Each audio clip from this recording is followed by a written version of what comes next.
I just realized I don't have a wireless handheld mic.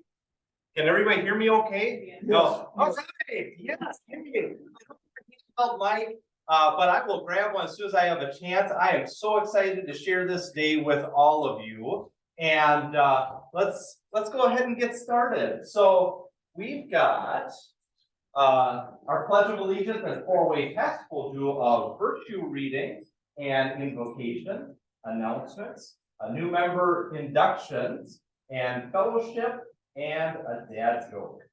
So let's go ahead and start out with the four-way test. A pledge allegiance. Oh, Pledge of Allegiance. Thank you so much. Yes, thank you. I pledge allegiance to the flag of the United States of America and to the republic for which it stands, one nation under God, indivisible, with liberty and justice. Is it the truth? Is it great as well as concern?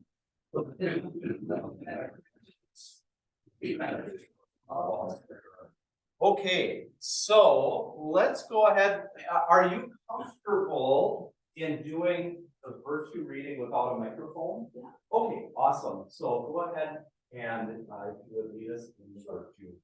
My virtue is unity. Unity is a powerful virtue and it brings great strength. Unity is inclusiveness. It brings people together. We feel our commonality without valuing our differences. We experience our connectedness with all people in all life. Unity frees us from the divisiveness of prejudice and heals our fears. We refuse to engage in conflict, seeking peace in all circumstances. Unity comes when we value every person in our family or in our world. The joy of one is the joy of all. The hurt of one is the hurt of all. The honor of one is the honor of all. This is an Ojibwe prayer. We know that we are the ones who are divided, and we are the ones who must come back together to walk in a sacred way. The practice of unity. I am a lover of humanity. I seek common ground. I appreciate differences. I resolve conflict peacefully. I honor the value of each individual. I am a unifier. I am thankful for the gift of unity that makes me an instrument of peace. Thank you, Kathy. Thank you very much. Okay, and Laura, you get the honor of using the microphone if you wish. Today I chose an Apache blessing. May the sun bring you new energy by day. May the moon softly restore you by night. May the rain wash away your worries. May the breeze blow new strength into your being. May you walk gently through the world and know its beauty all the way through it. Thank you very much. Thank you. Oh, thank you. I appreciate that. Okay. So now we're going to get the club announcements, and I know that the Honorable Dr. Houston has some announcements he'd like to share with us with the pictures on the screen. There you go. Just wanted to bring you up to date on the project in Cambodia. It's over, it's done, and it's working. And want to thank everybody in this club, because this club made a significant donation to the project.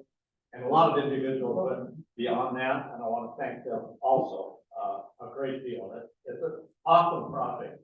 I've been involved in a few of these around the world, and this is probably the best one I've ever been involved in, and the greatest feeling that it's going to be sustainable for years and years and years. We had a great team, Natalie and Sam and David and myself worked well together. We raised the money, we got the project done. We had a great traveling team that went over there. Sam and myself and Kelly Nygaard and Lisa Bolt and Rick Armstrong, who a lot of you remember as a Rotarian effort here. We built great relationships, and it was just, and is, a great project that's going to be sustained. And a big part of that is because we have such an awesome club in Cambodia to work with. And we also have the liaison of Sam being able to connect with family members that facilitated getting it done correctly over there. So if you look at the screen on the upper left-hand corner is the reservoir that we had dug to hold water. They have about 6 months of rain and roughly 6 months of dry season. So that will hold the water sufficiently to go through the dry season. The upper right and the lower left are part of the equipment that we purchased to purify the water. And on the lower right, is one of the classrooms of the kids that we helped. About 550 kids in that school now have clean water. And we also put a garden project together and more food for their lunch project because of what everybody in this room did. So, thank you so much. It's a great project and you should all be proud of it. And, give yourself a hand.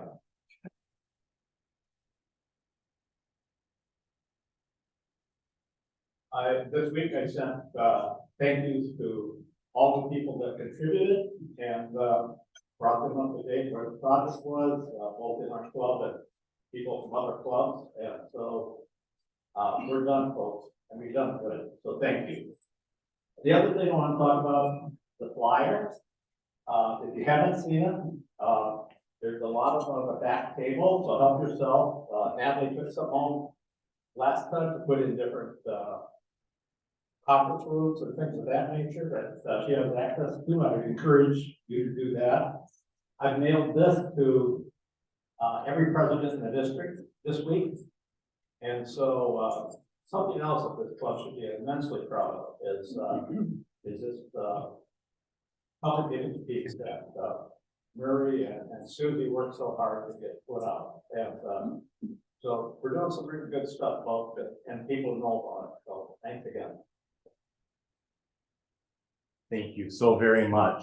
Who else would like to share a club announcement and not try to sneak in a fellowship item without having it be? Not that anybody ever does that. Two things from just community service, an update on the Salvation Army Challenge that we did a couple weeks ago. First, it was cold, so thank you for everyone that came up and did your bell ringing.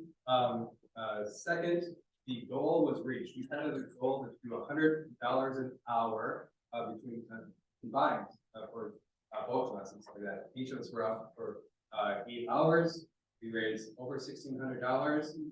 Third, we got a bunch within the challenge though. No. They raised just under, just over 900. We raised just over 600. But once again, this is where it starts, and it was all for a great cause. The next order of business is Meals on Wheels. They have the clipboard going around. We are on for next week. Each day on Monday, we're looking for 2 people. Subs are always helpful. And then below that are all the days that they need help for January. We're not actually scheduled for January, but I did identify that there was a week at the end of January that we could fill all of the subs for a whole route. So put your name down there if you want. Otherwise, circle any of the open days we have. I will connect you with the director, and if you have any questions, his contact information is there. So thank you. Very good. And Meals on Wheels, if you haven't had the opportunity to do it, you will never be happier to have your car smell like steamed broccoli. It is so rewarding to stop by and visit with those folks. And I always tell the story about one time I knocked on the door and the guy said, "Who is it?" And I said, "Meals on Wheels." He said, "Okay, come on in." And he said, "Somebody stopped by a half an hour ago and I just told him to come in. I didn't ask who they were because I was an insurance salesperson. I couldn't get a phone." So, yeah. Anyways, other club announcements. Yes. Hey, Dr. Martha Brown. Next Wednesday is the 82nd 82nd. Christmas concert where the Faribault High School Concert Choir sings for you at lunch. Where are we, Divine Mercy? No, right? Oh, where are we? Our Savior. All right, we're getting the all mixed up. Maybe next year we'll shake it up. No, just kidding. No. Kids are working really, really hard. They're really a great concert, and we only have Just under 50. just under 50 reservations. Please remember that Rotary members and guests, so if there's people you want to bring with you to this wonderful concert, please do. Cutoff is Friday for reservations so that we can get the food in, and Arna is serving a turkey dinner. It's not the chicken, it is a turkey dinner. So please come next Wednesday to Our Savior 11:30. and enjoy a wonderful holiday concert. Awesome. Thank you, and thanks for all the hard work you've been putting into and coordinating that. All right, Dr. Hanson, I believe, did you want anything to share? Oh, that was, okay, that was it. Great, and the team announcement. All right, anybody else's club announcements? No, okay.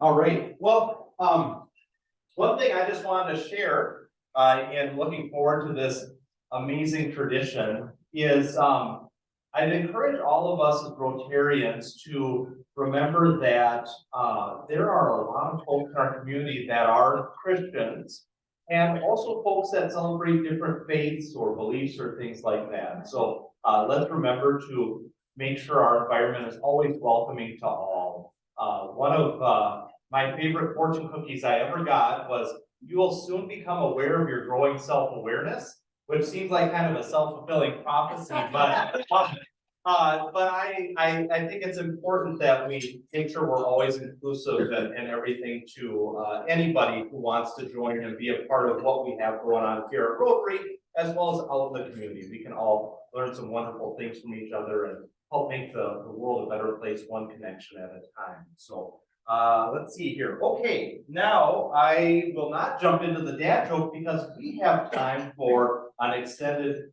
Oh, no, I'm sorry. We have new member induction. I am so excited about our fellowship. No, not to tell short the inductions, but I've got a story to share, of course. And David has a festive sweater on along with your wonderful guests.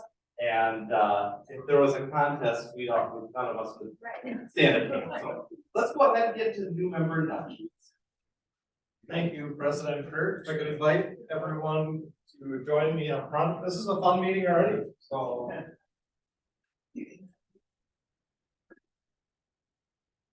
Paul and Brandon and Dr. Houston and Megan.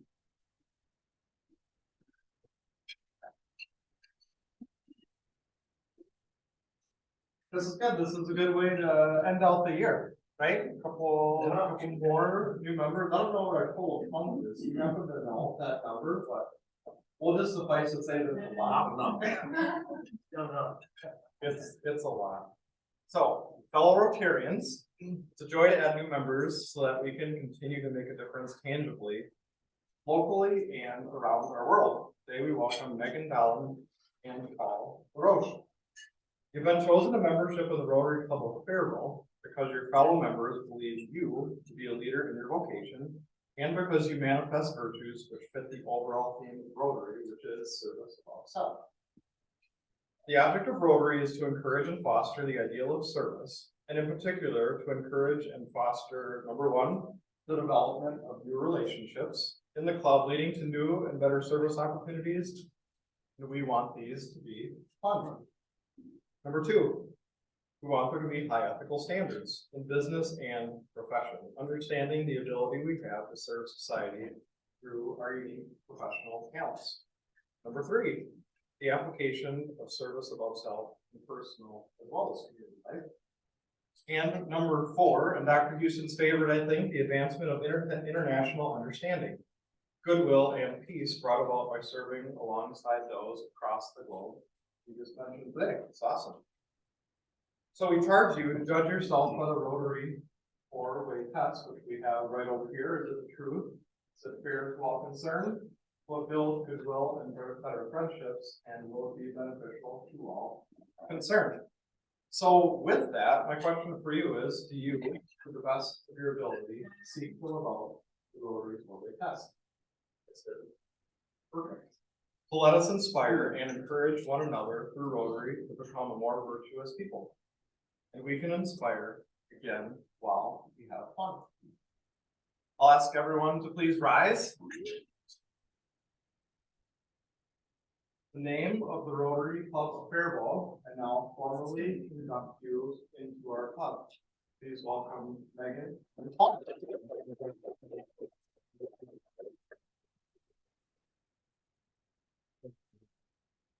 And you may all be seated, and we have a couple of things for you. We each have a four-way test point. And it's kind of a fun thing to put in your pocket, just to remind you of what those 4 items are. And then I have a rotary pin, and we are ordering new pins as well, so once those come in, I'll give you a different rotary pin. That's a cool reminder, and people ask me what it is, and you can tell them how great our club here is. And then also a frame of membership. So that is, I will say, it's kind of a weird time to induct a little bit because we have our concert next week and then we're gone for 2 weeks. So make sure you dive right in and numbers. Let's make sure that we make Paul and Megan feel super welcome.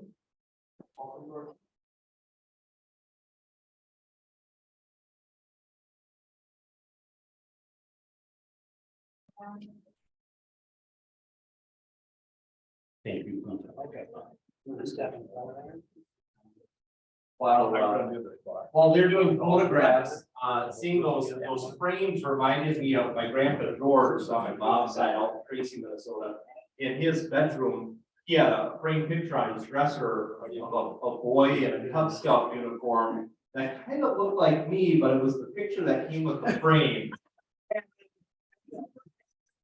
To ask, like, does George think that's me in that picture, or I don't know. He provided the trash service in Tracy, and my grandma Tina would drive the truck, and he'd hang off the back and throw the cans in there, and he would find treasures in the trash and then put them up in his cab and collect them and stuff. So who knows if it was something he found up in his trash truck, or if it's somebody gifted him and he thought, oh, it's Kurt, you know, look, he's a Cub Scout.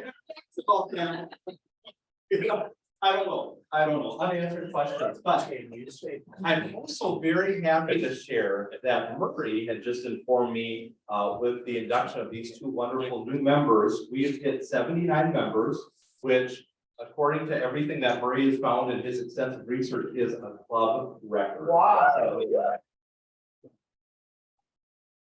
So, that's a pretty amazing thing, and I think that really speaks to what a spectacular special club we have here. Every one of you makes this club the wonderful thing that it is together. Every one of us brings something unique and special to the table, and I think that when people come, even just as a guest, are like, this is really amazing what's going on here. And I know not every Rotary Club has what we have, and I'm really excited to share this with all of you.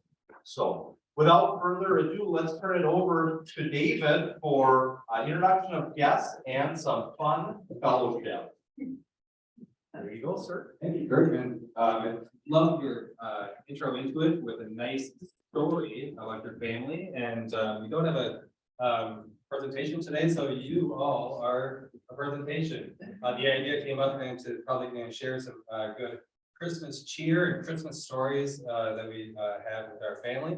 And I loved your segue about the picture frame, because that's how I was going to break the ice today. It's kind of with one that we just started in our family. So my brother, who looks relatively like me, his name is Dan, thinks a lot about himself. And one year, he signed an autograph picture to everybody in our extended family, to my biggest fan, and he didn't think it went over all that well. So next year he put in a picture that was 5 feet tall by 3 feet wide. So, and then I actually ended up with the picture. Like, but a decade later, I was like, you know what? This would be a great idea for a family portrait. So I actually took a picture with the picture, handed it to somebody in my circle family, and that we have started the tradition of creating a family photo. That's a picture, picture, and picture. So with that, no further ado, should we start here with Oh, don't forget to introduce guests. We will. Let's introduce the guest first. We have Jean here with us as always. Everyone say hello to Jean. Hi. And then we have Kristen Leeson, that's officially the name. Okay, that's true. Just changed the name. So I gotta say hello to Kristen. Hi, Kristen. Yes, and now we will start the fellowship with Madam. No, can't do it. So, couple of quick things, Sunday, so everybody, I think in this room know, our good friend Kelly Nygaard, from the chamber. And so Sunday morning, so there's a really good chance she's not on Zoom, and this is a secret, so. But we're gonna have a going away brunch with her, starting at about 10:30. We're gonna be a little fun side room over off to the side. Do you want to pop in and wish her well, or have brunch with us, or Redemption is crafting a mimosa in her honor, because she likes mimosas, so if you want to stop it, that's something. A few of us gals get together once in a while and do is brunch, and so we're having a going away brunch for her. If you know her and want to stop by, wish her well. She'll be living in Fairville for a little bit longer, but then she'll be moving to Stillwater. Didn't know she was there. A really great position that she's gonna be fabulous. So just wanted to invite everybody. She did go on the trip and did a lot of work for our club, and not being a Rotarian herself, but she represented Rotary well, and she represents the community, has for a long, long time, very well. So come and wish her well. What time is that again? 10:30, 10:30. and mom's the word. So like, she doesn't know, she thinks she's just getting together with a couple of us, and right now I think there's probably around 50 or so people who have said they're gonna be stopping by at some point, so it should be really fun. I have to share with when she told me that news that she was getting the job at Stillwater, and I was like, oh my goodness, I'm like, where's the board with her and stuff like that. And then she decided that she'd never been to Stillwater. There you go. Good luck selling. Any holiday stories for others right here?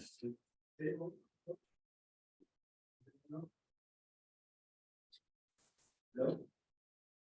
All right, Kim. So I'm happy to be part of this growing club.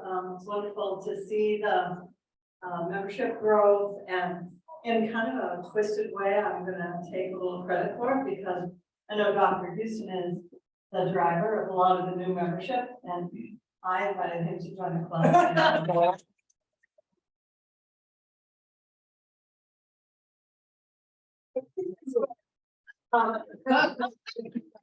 With 10 grandkids, and one of the traditions that they think of as one of our Christmas traditions is to have a Christmas ball.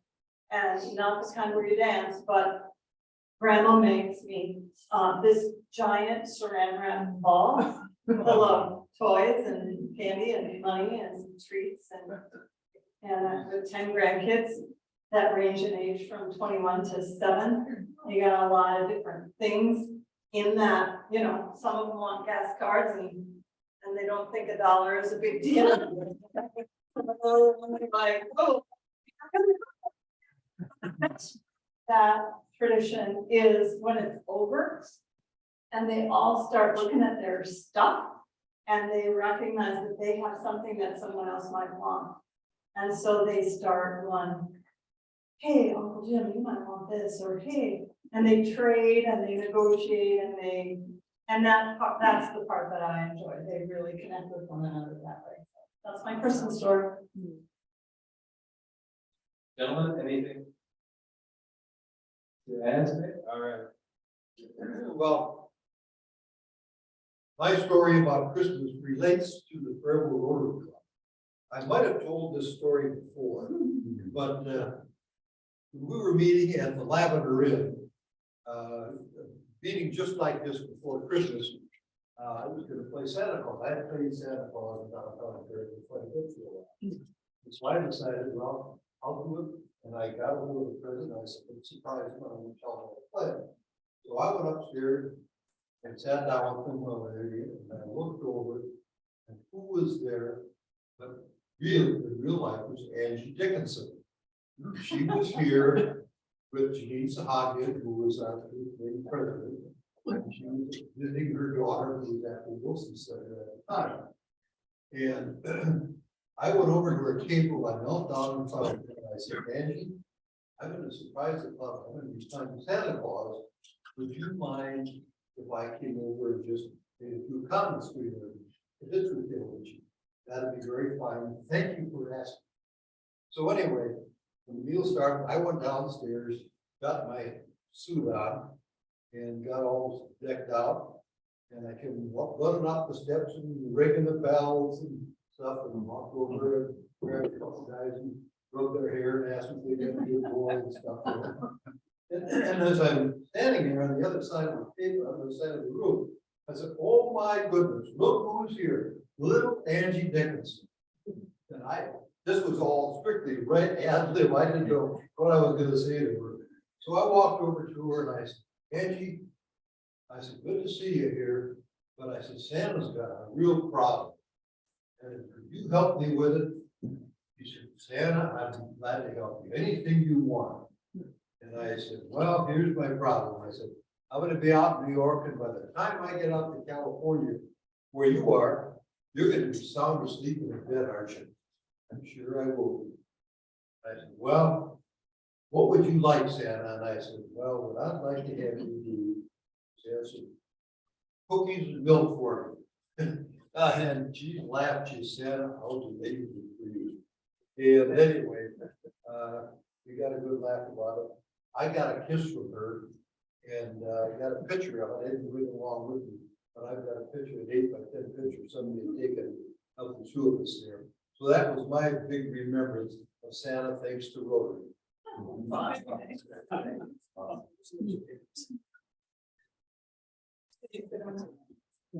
Yeah, it's just. No.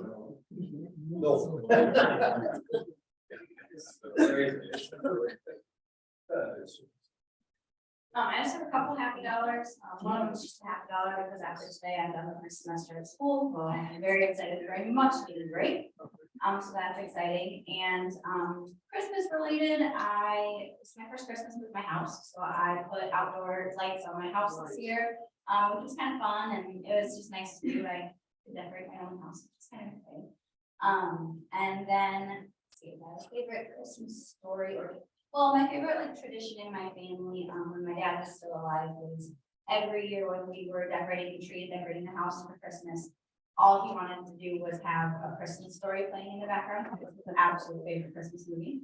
My mom hates that movie, so that was a big compromise. And the first year after my dad passed, we still watched Christmas Story. She suffered through it, but now we switched to Christmas music, so that she can very. Zach, quick question. Did you compliment Keith on his socks today? You know what? Now looking, not yet. Turns out Keith and I wore the exact same pair of socks today. Really? You're reducing of it. Yeah, right, yeah. That is great.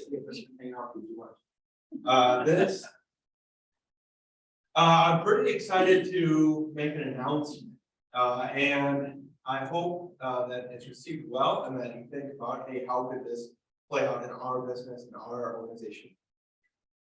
In October, we did something at Harry Brown's called the Scary at Harry's. It was a fun event, had well over 1,000 people, had a lot of businesses. It was fantastic. We were very excited and thankful that the community came out the way they did. Fast forward, and we're still community focused. We want to give back to our community. We want to engage our community. And so I've heard a lot of like, well, what's next for Harry Brown's and engagement, and what are we going to do? And so I will tell you, you'll be the first to know, the next thing for Harry Brown's is we have invested in over 610 Yeti mugs for our teachers and the staff at the schools. And so they should be arriving maybe next week. And we will be distributing them to all the students to say thank you to our teachers and staff that are in our schools. And with that, we would like to partner with others who are interested in caring for our teachers. There's opportunity. There are specific people that are also looking to partner and possibly come alongside and do things like, hey, the teachers could teachers love food, that's what I heard, from the district, they said the teachers love food, so maybe it looks like bringing teachers, donuts, during that same week. It's the week right before, Christmas break, when we'll be distributing those mugs. Maybe it looks like, business coming alongside and buying lunch for all of, the staff. Something that Zach Pruitt had said is that whatever is done, it would be nice if it was done for all the teachers and staff, together. And so, enter this conversation about, really nice mug that, can be used over and over again, and not only the teachers, but also the staff could have that. So, yeah, so that's the next thing, that we're pretty excited about. There's other partners. I'm not going to, share all the different things that are happening quite yet, just because, I'm not going to let others share that, but yes, we're excited about that, and we'll love to have others come alongside. What we're not looking for is, we don't want to do this like a sponsorship event, if you will. We want this to be giving thanks to our teachers. And so, less like, hey, we want to put our Harry Brown pen in and give them one of our pens, and more like, hey, here's the book that they can actually use over and over again. So, with that, just really excited. And I'm wearing the same socks. There's a little bit of saying, like great lines. Yeah. People like. Never wear the same socks. Yeah. I normally wear taco socks on Tuesdays, so you gotta. Amazon doesn't memo, because I do, their socks as well, so. Hopefully they don't have any money. Yeah, it's a good story though, right? But, I don't know, I was trying to think of a story, the only kind of funny story that I can think of was when I was a little kid, we used to always go to my grandparents. We would go to my dad's parents for a couple days, and then we would go to my mom's parents for a couple days.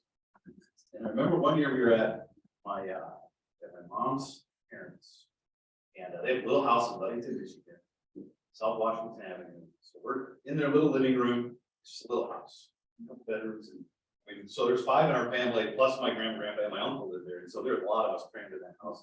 So we're sitting around in their living room, probably watching, I don't know, Jerry Lewis or something, telethon, or I don't know what it was we were watching. And all of a sudden, the front door opens, and he was Santa Claus, but I was really little, and all I remember is he was the scariest thing I'd ever seen in my life. He walked in, and like me and my brothers, we ran screaming, like we were being invaded or something like that. And that's like my only Christmas memory that I remember. That was like, that was fun. But I've gotten over my burden of Santa. It's okay. We're good now. I just wanted to extend an invitation. Every year at River Valley, we host a service on a Thursday evening. We call it our empty chair service. We know that every year there are people who experience a loss in their family, maybe a loved one or somebody who's passed away, or maybe it's somebody that's passed away years before. But we have a service called Empty Chair, because we know that oftentimes there's an empty chair in your home, and it's just an opportunity to grieve, to process, to heal. And it's just a beautiful service. We'll sing some Christmas carols, we'll light some candles, or have an opportunity to light candles in honor of your loved ones that have been lost. So I just want to extend an invitation to you. That's happening on Thursday the 15th, Thursday, December 15th at the church at 7 p.m. And everyone's welcome. Thank you for this.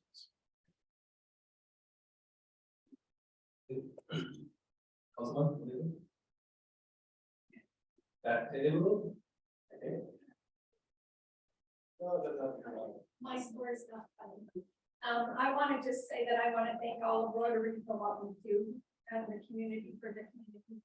I had a bunch of women that I shared with, and they had no idea that Rotary was so active in the community. So thank you all for that.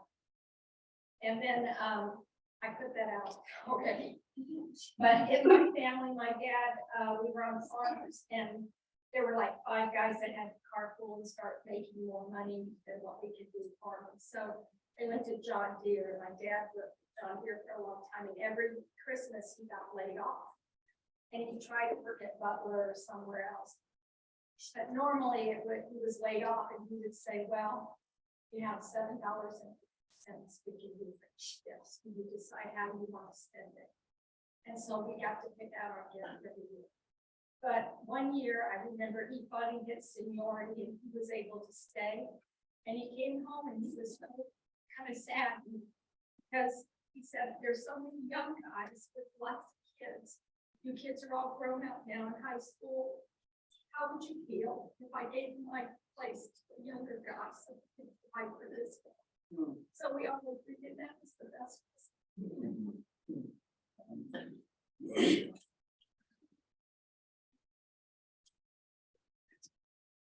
Yeah.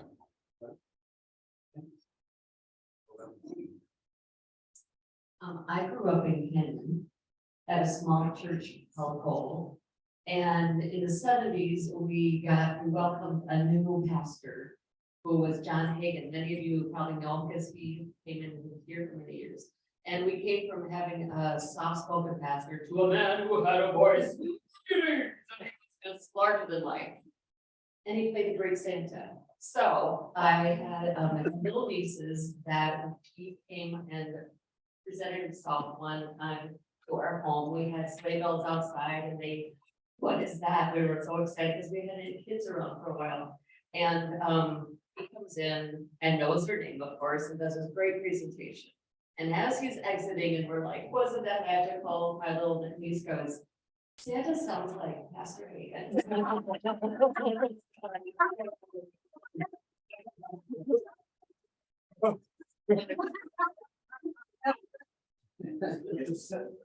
Story has a similar note. Back when I was a kid, over 2 Christmas. Santa would always come to our house. And after this one Christmas, the neighbor kids complained because I did Santa go to their house. Come into our house. We shared a driveway, so so the next Christmas, Santa did go to their house. And the funny thing was, is I just happened to look out the window in that driveway and watching mom and dad take presents out of the back door and walk them around, and Santa was bringing them in the front. And it just. It's different. Well, then Santa came over to our house. And as he's delivering presents, they said, Santa, you sound an awful lot like my cousin Howard. Oh. So I started figuring it out after that, but Christmas was quite the same. Very good.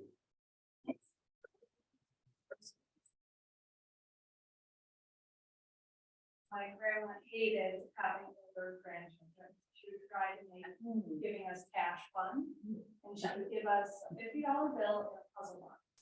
And all of my cousins are mechanical engineers. So they were figuring out how to open this box. I had mine to my dad, he was a room, and came back $50. And all my cousins are just enraged. They're like, how did you get open? He goes, hammer, easy.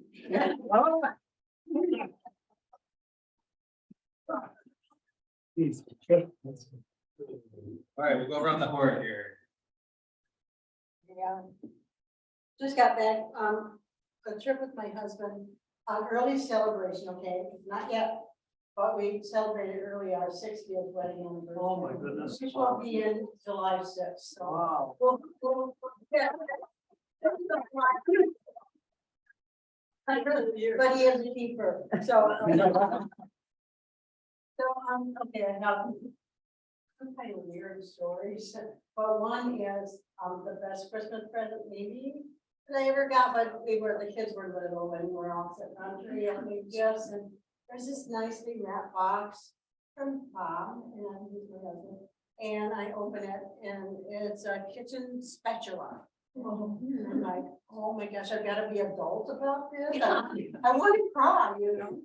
So anyway, and then so I thank you. And he said, well, that's not all. And so the kids said, oh, we have to play in the hot, cold, I will find it. So anyway, it was a new saddle for my horse. Oh. It's an amazing, wonderful gift. I still have the saddle, I no longer have the. So, that was it. I don't have a Christmas story, but I just wanted to welcome our new members, Angie and Paul, glad to have you in Rotary. And I wanted to say, around. I really enjoyed her story. It was great. I did have to Google Angie Dickinson. You're the youngest person.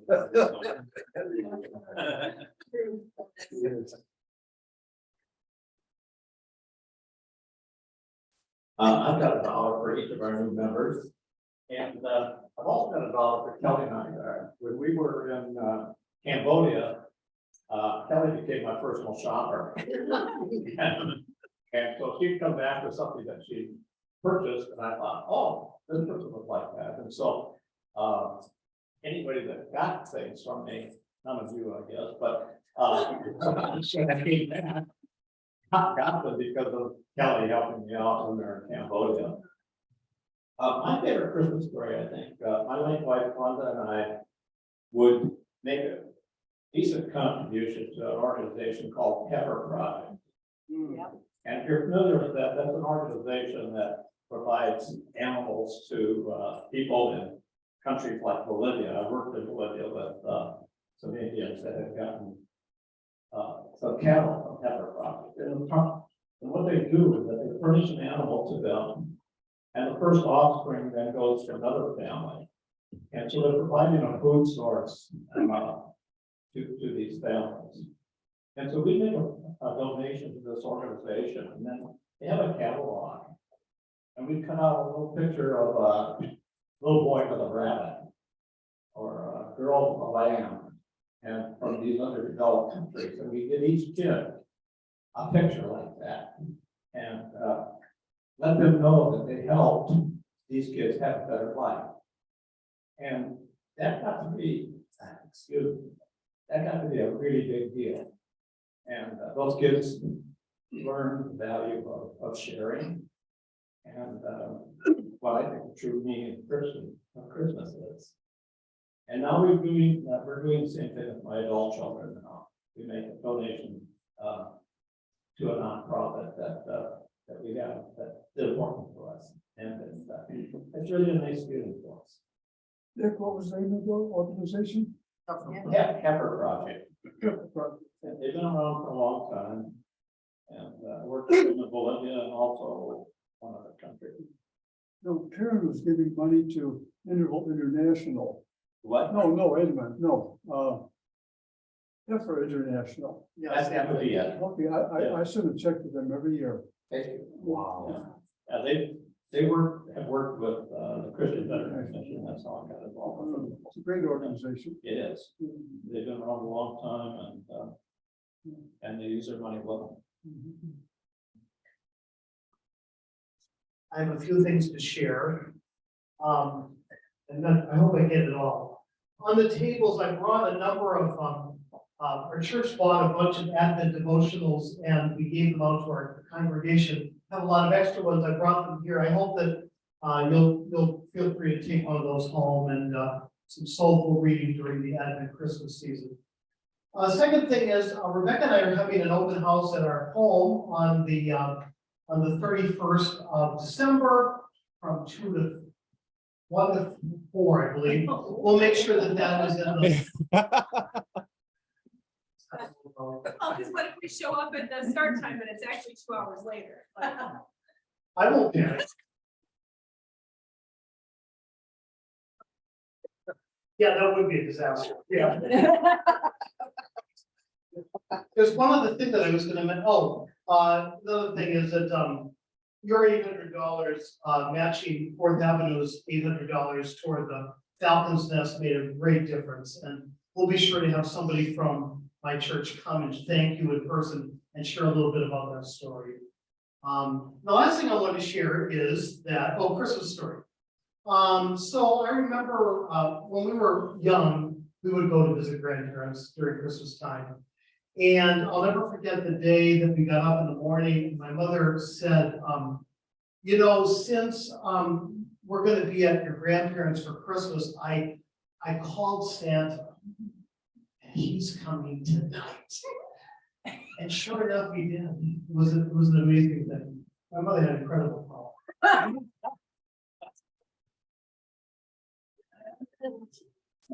I know you stay seated,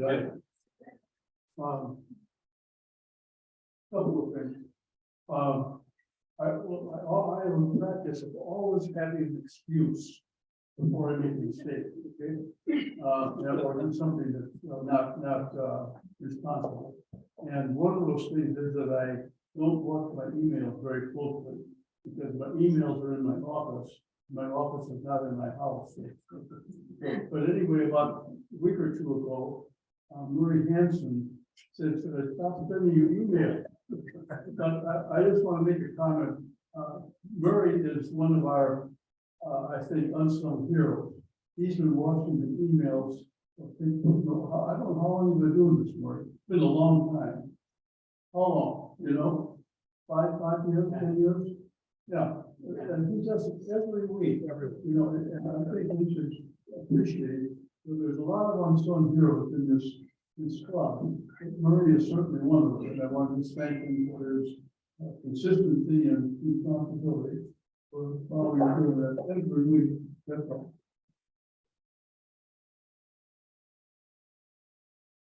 Well, during my last announcement, I got a text from somebody who's watching on Zoom. It says, it's 1 to 4, the open house, and I'm no longer allowed to make announcements.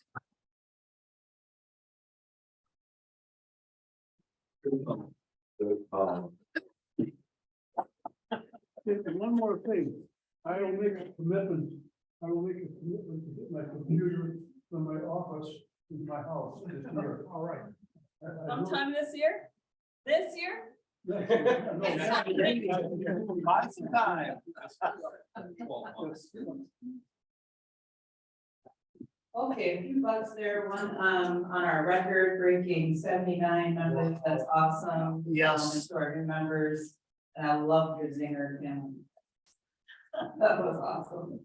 I want to congratulate the Faribault School Board for passing the DHS $1.1 million grant for youth, substance use prevention with our students. Kurt and I watched the school board meeting on YouTube, and Dr. Brown was one of the speakers during the public comment section. That you did a great job.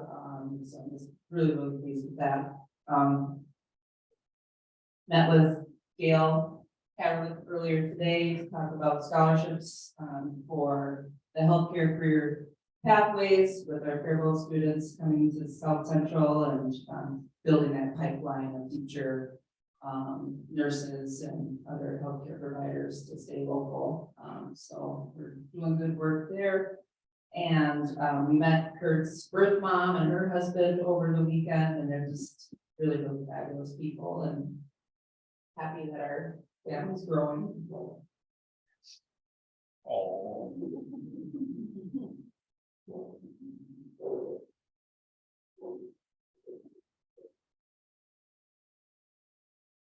Christmas story.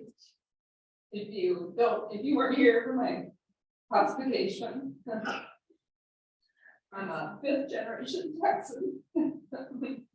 So every Christmas we would get in the car and drive to Texas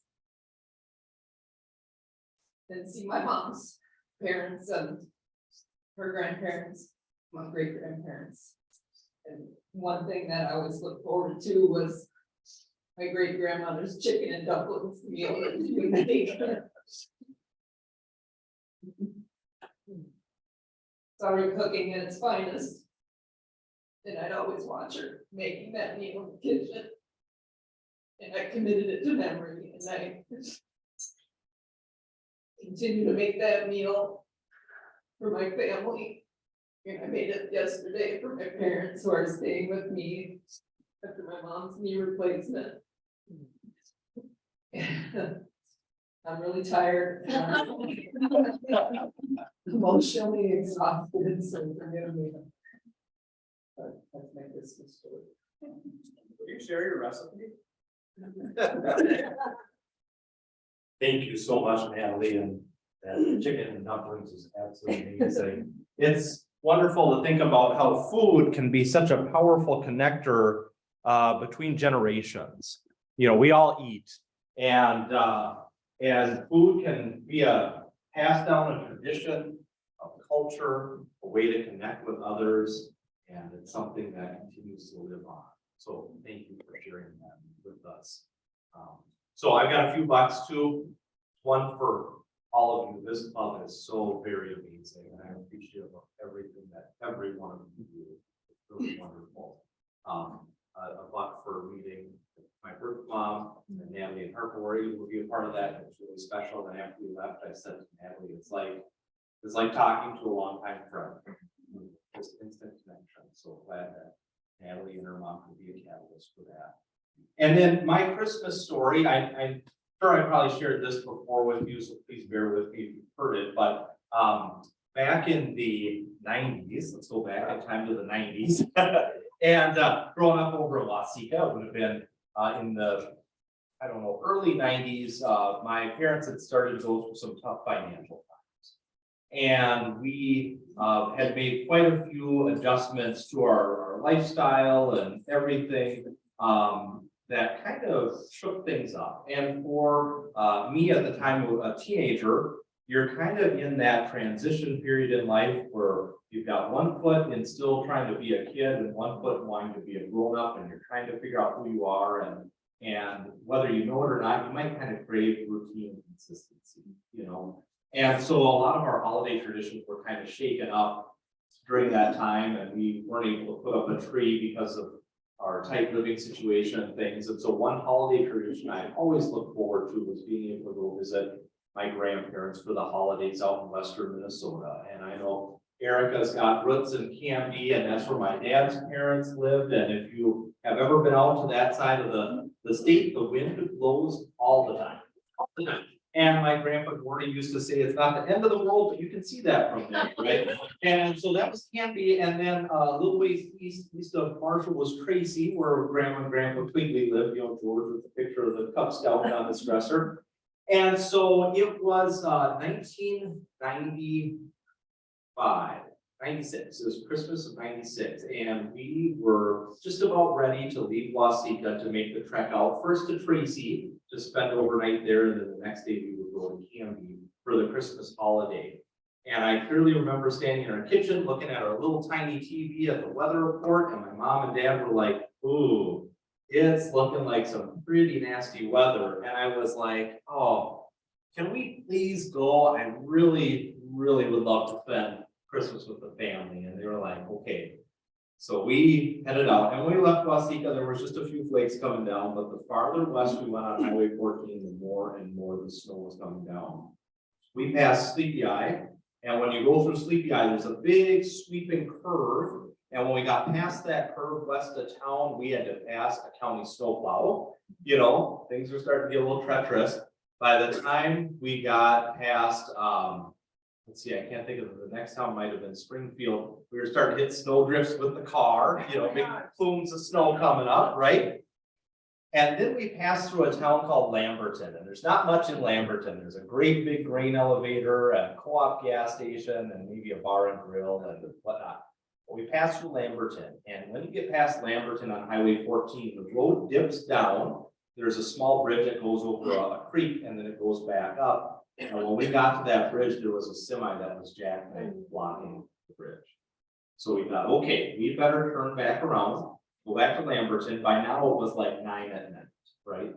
And there was a motel on the edge of Lamberton. We thought, you know what, let's just get a room there, and we will spend the night in Lamberton, and we can go on to Tracy tomorrow. So as we were making our way back into Lamberton, we hit a drift and got our car stuck.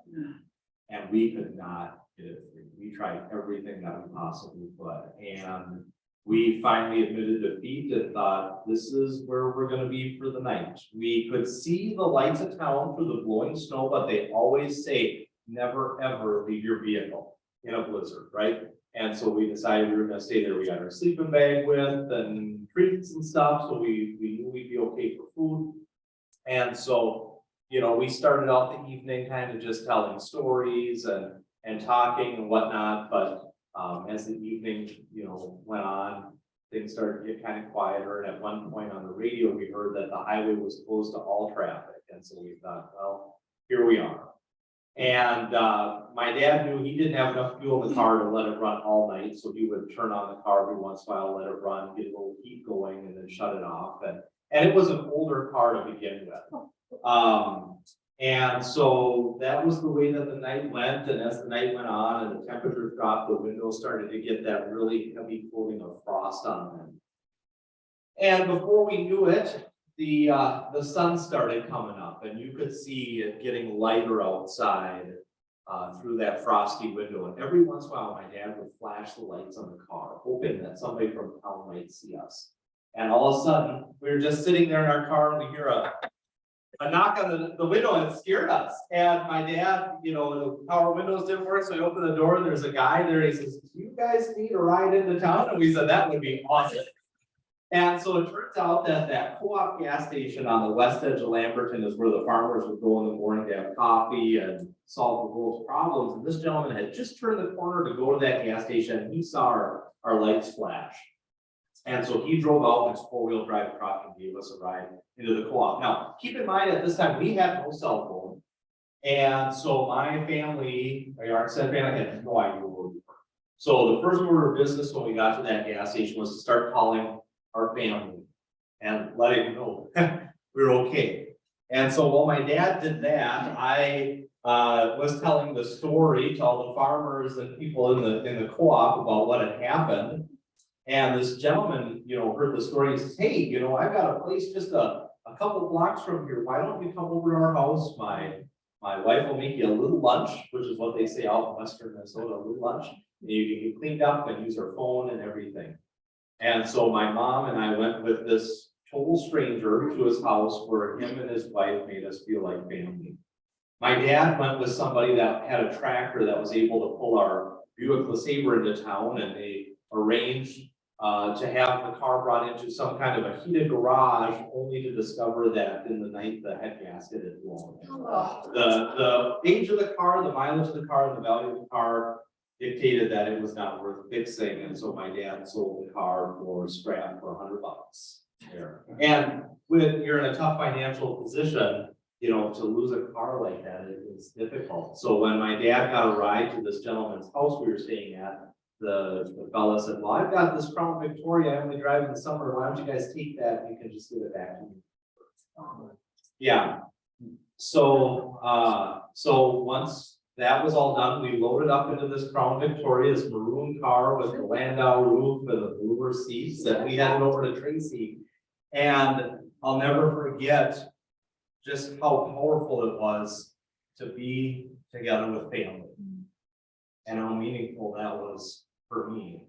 And we delivered the car back on our way home, you know, and dropped it off at that family's house, and crammed into my sister and brother-in-law's car to get back home eventually, and exchanged Christmas cards and visited a few more times on our way out years after that, and have since lost touch with those fine folks. But that story for me really shared the power of what the meaning of that holiday can be, and how important that connection is, not only to family, but kindness to others. You hear so much in the news about a lot of the bad stuff that's going on today, but it's important to know there are a lot of people out there that are very kind and that do care. And every one of us in this room are those type of people.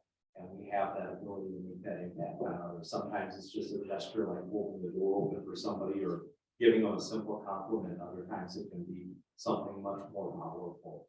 But you are all people that do that. That's one of the things I love about all of you. Okay, so that's heavy enough for that. I have a dad joke that was provided to me by a club member last week that is so perfect, but it's gonna be better when there's a certain club member who's not here today, for them to be here so that they can enjoy it too, because it ties in with them. So trust me, I'm gonna save this week's dad joke, but I do have something else humorous to share. So before, I had shared a clip from a movie that I loved as a kid called UHF, where the kid drank from the fire hose. I don't know if you remember that. Like the plot of that show is Weird Al and his friend get a TV station to run. And it's just a local cable access TV station, low budget, and they're trying to make things work. And so one of the sponsors, one of the commercials they have on there I think may have been where your husband got your Christmas gift. So I'd like to share with you this fake commercial that my friends and I reference often, and I sure hope there's not, oh, there's an ad. Okay, but that gives me an opportunity to make sure the audio is working.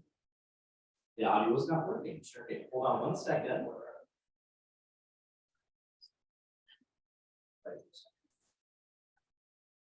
Okay, let's try this out. No luck there. Okay, let's try one other thing.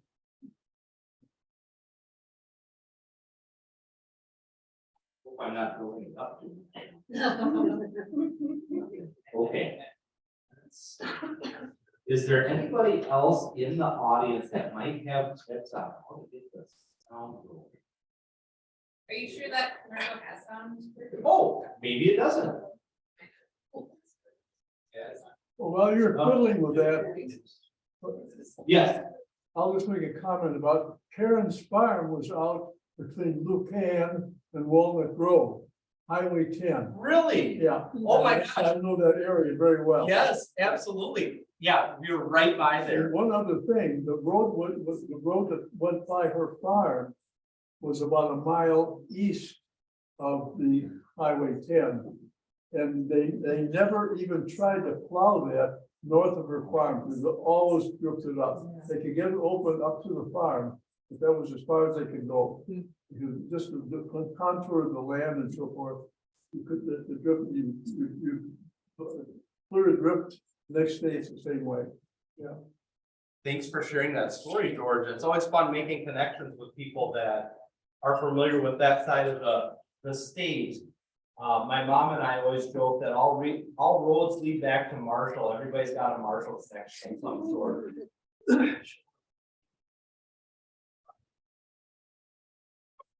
Here we go. Okay, all right. Oh, what happened? Right down.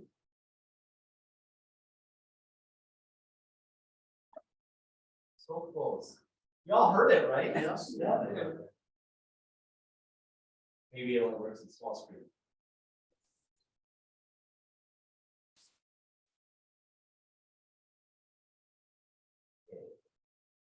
So I have a Christmas story. When we were at my parents on the other side of the family. Like, so in Morris, my mom's side of the family is from Morris, my dad's side of the family is from Dawson, Candy, that whole area. And so we would always go to my grandparents in Morris, and for a while it was just my brother and I until I was 13, and then we had all the rest of the cousins, but for a while it was just my brother and I on that side, and then like 40 cousins on the other side of the family, so it was fun no matter where we went. And so I remember distinctly one time we were going to my grandpa's, and we would always have Suda soup, which is fruit soup, and they just got like fruit and stuff, and my grandma would always make on the left side. We always had Elvis spears every Christmas Eve, so I would always watch my grandma, and now I'm the one that makes the Elvis spears in the house. And so every year, if we're not together, then we all send each other pictures of our Elvis spears, and but this particular time, I was really little, and my brother and I, they had told us to go get ready for supper or something, and so my grandma went with us to the bathroom, which I thought was kind of weird. And then she's like, oh, no, you're not doing that right, and like, for some reason, she just kept us in there, and like, I'm just like, let's go, like, I wanna go eat. And so she kept on saying, oh, no, we have to do this, and I just thought it was weird that like, she just kept on finding stuff for us to do in the bathroom. And she had closed the door, which I just thought was weird. And so then we went out, and all of a sudden, we look into the entryway, and there's presents everywhere, and Santa had come when I was in the bathroom. And it was so amazing, and so that was the year that I got a semi truck from that little way, and it was so much fun, and then golf my aunt's and stuff, it was great. But I just remember being so, it was so magical, and I never put it together. Well, I've got an interesting story too. Don't offend anyone, but when I first went on the road, we were all, so there were 4 of us to start with, and we were also proud because we were doing well. I mean, for 21-year-old kids, we were on the road with the band. And so we decided we were going to impress all of our family when we went home by buying everybody really expensive gifts and then amazing outfits for all of us. We got tickets on a really small plane flying Fort Dodge, which is where we all live. And I had bought a beautiful pair of light blue knit pants. And this beautiful shirt and a beautiful 100% cashmere light blue vest. And a maroon purple suede jacket. I was hot. I stepped off that plane like I was somebody. So walked in the house and hugged everybody and took my suede jacket off. And my boots were all purple from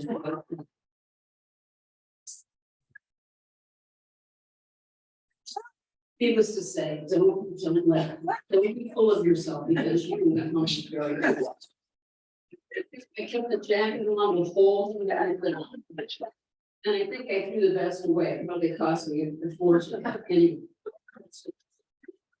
As broadcaster, I'm allowed to speak, but. Yeah. One tradition and then a first story, something that I like to, that we've done with my kids since they were very, very little. On a school night, so getting ready for bed, and all of a sudden the Polar Express soundtrack will start playing with a train coming through. And they all run to their clothes, because we've done this for years, my kids are 11 and 16. And there's a golden ticket on their pillow. And it's a Mini Express, a soccer mom. And they know what that means. That there's hot chocolate, the car's running, it's warm. And we go right around in the papers and like instead of going to bed. They do eventually go to bed. And then one humorous story. When my kids were very little, my ex-husband and I told them about, we didn't want them to think Christmas was all about Santa, as for our family, we have very strong belief in Jesus. So we told them about the origins of Santa and Saint Nicholas, and our kids were little. And so we tried to simplify it. We said, well, the real Saint Nicholas, the first Santa, he's not alive anymore. That's why anyone could be Santa and love on people. That's what the whole point of Saint Nicholas was about. And the next day I get a call from a neighbor. She said, your kindergartners at the bus stop telling everyone Santa's dead. That's probably my best parenting moment. Wow, that was a high and a low there. Thank you so much for sharing that awesome story. And I love that on a school night. Wow, that's all. So we're gonna try it one more time. If it doesn't work, we'll call it a day. I tried a different clip here. Let's see if this works. Oh, there must be something going on with the audio. I'm so sorry. What's a fake commercial for a store that just sells spatulas called Spatula City? So spatulas, you get 13 for a penny. Music club. So anyways, you are all absolutely amazing. Thanks for sharing this time with us today. This is very special. Let's go out there and let's be kind to others. So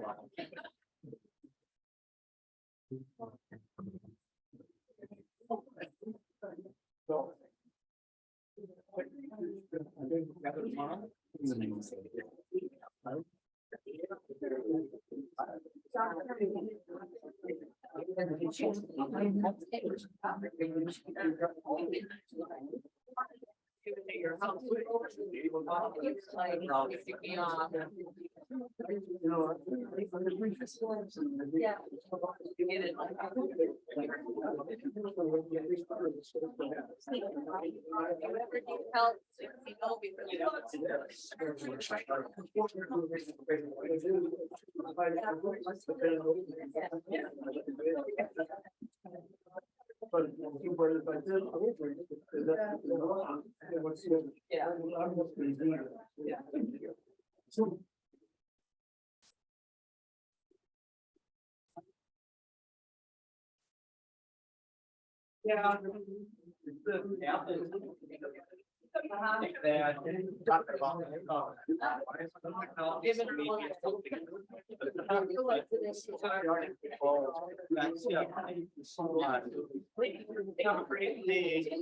Yep.